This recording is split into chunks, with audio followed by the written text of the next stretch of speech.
Hozir ko'chada, katta ko'chada o'tiribman, stolchada, atrofni tomosha qilib, oldimdan bitta men yoshlarim qatori bir ayol kishi ko'z oldimda 3 yoshli bolasini urib, mana bunaqa qilib chimchilab, yelkasidan, mana bu yerdan chimchilab, koleskada yana bitta bolasi bor ekan, koleskada bolasini yo'lda o'rtasiga qo'yib qo'ydi. Hozir mana atrofni ko'rsataman sizlarga.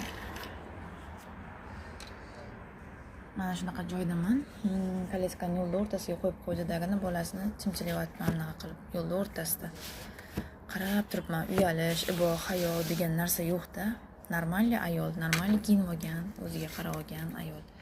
Hozir videoga olmay qoldim. Uni ko'rib men shokda qoldim, shuning uchun videoga olmadim menimcha. Shu aytmoqchi bo'lganim, bolalarni unday xafa qilish, xo'rlash kerak emas.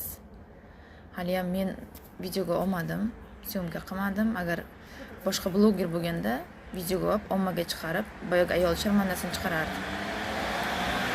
O'sha uchun ehtiyot bo'lish kerak. Bola tarbiyasida nihoyatda ehtiyot bo'lish kerak. Onalar, ehtiyot bo'linglar bola tarbiyasida. Chunki bola bir umr eslab qoladi hamma narsani. Bir umr eslab qoladi, bir umr saqlaydi xotirasida.